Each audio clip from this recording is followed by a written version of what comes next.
Hello students and welcome to another video. We are on episode 4 of our narrative writing series, teaching you how to write a better college application essay.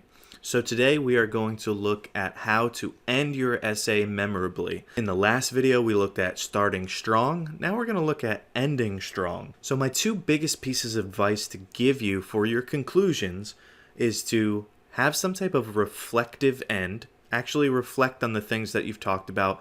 Don't just regurgitate or don't just copy and rephrase what you had in your entire essay. The people who read your essay have literally just read it. They don't need you to summarize everything again in the conclusion. And number 2, actually end it. There's a ton of college essays that I read over from my students where there's really no clear conclusion, or it's not set apart from the rest of the paper, or sometimes they even add an additional thought, or they don't really have anything to say, so it just hits a brick wall and ends abruptly. So without further ado, we're going to look at a couple of samples of good essays that had pretty good conclusions. So once again, we are on Johns Hopkins University, and they do an excellent job at putting together a lot of information about the application process for their students. So if you head on over there, the first conclusion we're going to look at is Jerry's Finding My Voice. So he says, standing in front of the crowd of students, it was my hope that by founding this program, I could give them an experience that was empowering as mine had been for me. As the weeks passed, the students inched past their insecurities and towards finding their voices, just as I had always wanted to do. On the last day of the class for that year, I looked up and saw each of the students standing confidently, equipped and ready to speak their minds in whatever they wanted to do. They had come a long way from being the shy and stuttering novices that they were just 30 weeks before. I can't wait to see how far they could go from here. Now, what makes this conclusion work well is chronologically it fits in with his story. It actually goes from point A, if you remember in his introduction, he was afraid of leading this camp of public speakers for younger kids. And then his body is all about that nervousness and about him trying to teach them and the conflict that was arising from there and how it was difficult. But then the ending is actually leading to his students, the ones that he was able to impart his wisdom to, succeeding. And not only that, it says that they're going to go on to keep succeeding, and he can't wait to hear what they become. Now, what's interesting here is this isn't just about Jerry. It's not like Jerry saying, I learned this, and I learned that, and I learned this. He's telling us about himself through his experience. And that's something that you should definitely try to do in your college application essays. Yes, you want to be talking about yourself more than other people, but you can talk about yourself through your experiences with others. You don't have to be saying I all the time. Just like here, Jerry did say I a couple times here, but it's him looking at other students. And so even just based on the conclusion, I know as a reader of his essay that if I was accepting into my college, I'm accepting somebody who's intelligent enough to lead a whole camp of people, but is also empathetic enough to try and find a way to reach a younger generation and truly impart wisdom to them. So then if we scroll down to On Potatoes, the funny example, and since it's a funny example, I brought my cat here as well, and my cat is going to help teach you some of this. And so this conclusion, as you can see, the length is about similar to the other one as well. And this writer says, I don't have an answer to what exactly it is I want to do for the rest of my life. Now this is gutsy, because if you don't have an answer, sometimes it comes across as being a little disingenuous.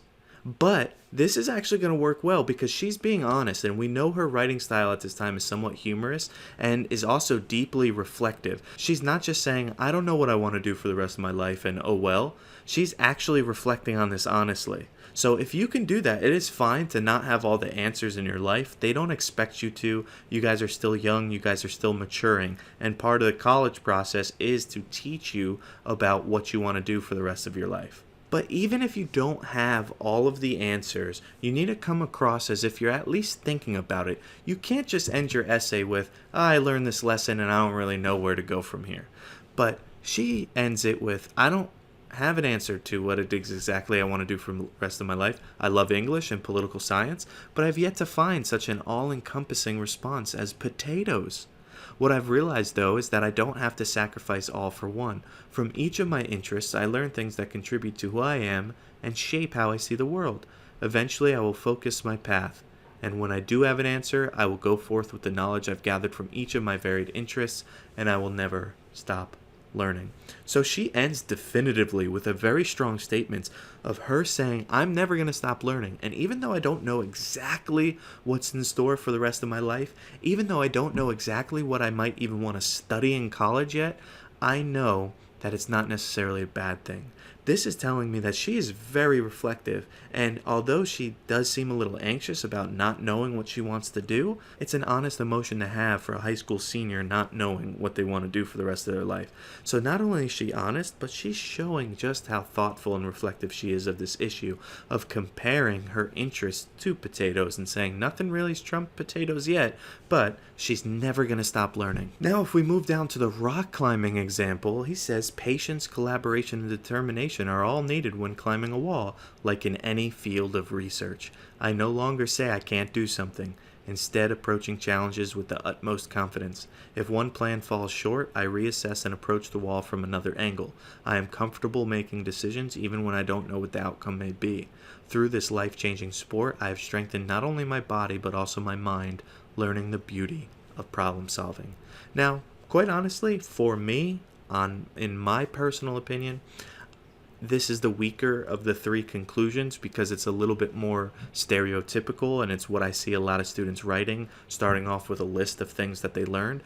But the great thing that I like about this that does make it a little bit more unique is he doesn't just say, I learned patience, collaboration, and determination, and rock climbing is just like life. He doesn't say it in that nerdy type of way. Instead, he furthers that analogy even more and talks about reassessing the angles of life and figuring out what decision that they're going to make and not second guessing himself, even if he doesn't know if he's going to be able to make it to the top of the wall, and describing how it's truly life-changing because of that. And it's all about problem solving.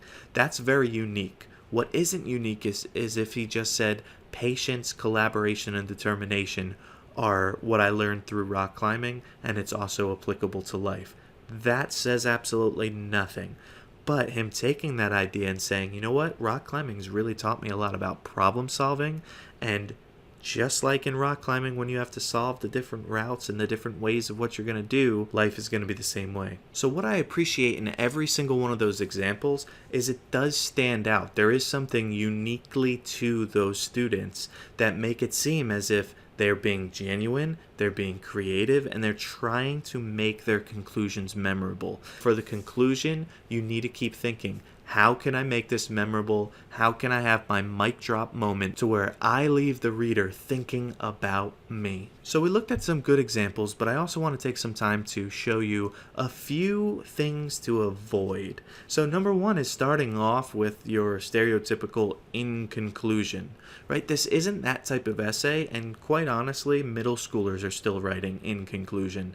And as a senior trying to go to college, you probably should be avoiding that transitionary word as much as you can. Plus, this is a narrative writing, so you don't want to use something like that. Be a little bit more creative in the word choices that you're making. You also don't want the similar ways of saying in conclusion, like with that in mind, or I learned a lot, right? Because that's just going to come off as, I'm just going to restate what I had in my paper. But you don't want to restate what you had in your paper. Your college essays are roughly 500 words, sometimes a little bit more, sometimes a little bit less. That is not a long paper at all. You do not have to restate your entire argument or your entire paper in your conclusion. You just don't. Instead, you actually want to conclude.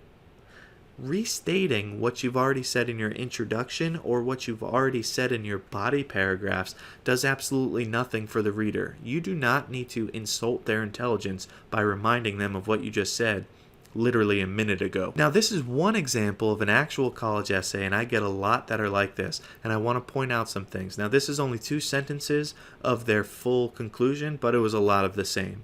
So this person said, I have learned many valuable lessons that taught me many different things. I cherish every moment of these years, and I look forward to many more years of service and growing in my talent.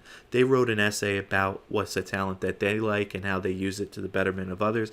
It was a pretty good essay, But there's a lot of these vague notions in here. Notice that she is concluding her paper saying, I've learned a lot of valuable lessons that taught me a lot of different things. That's too vague. It's not actually being specific, so it's coming off as you're not really as thoughtful as you should be. In addition, just saying, I cherish every moment of these years, that's probably not true, right? You don't want to deal in absolutes so much because that's not what life is like. There's going to be times where, even with your talent, you don't feel like doing it. There's going to be times where, even in college and you're excited about it, you're going to be stressed out of your mind. Now, you can say you look forward to things, you could say what you've learned, but you don't want to be so cheesy and hallmarky with it. You want your own voice with it. So if you have some humor and you can do it effectively, do it. If you can be a little bit philosophical, then do it. If you want to give your general statement of this is what I've learned, fine, but you need to keep thinking about how you can end memorably. This does not end memorably. This is something that's easily forgotten because it doesn't tell me anything. All it says is, I've learned a lot of lessons about a lot of different things, and I cherish everything that's going to come. So if you keep these 2 points in mind when concluding your essays, you'll be a lot better off. Even if you end up having to go back and edit and revise them, that's fine, but think about reflecting, not just restating, but reflecting on what you've talked about, and then actually ending it with some type of powerful statement that really leaves the reader thinking about you. And so that is some ways in which you can write a more effective conclusion to any narrative writing that you have to do, especially personal essays and college application essays.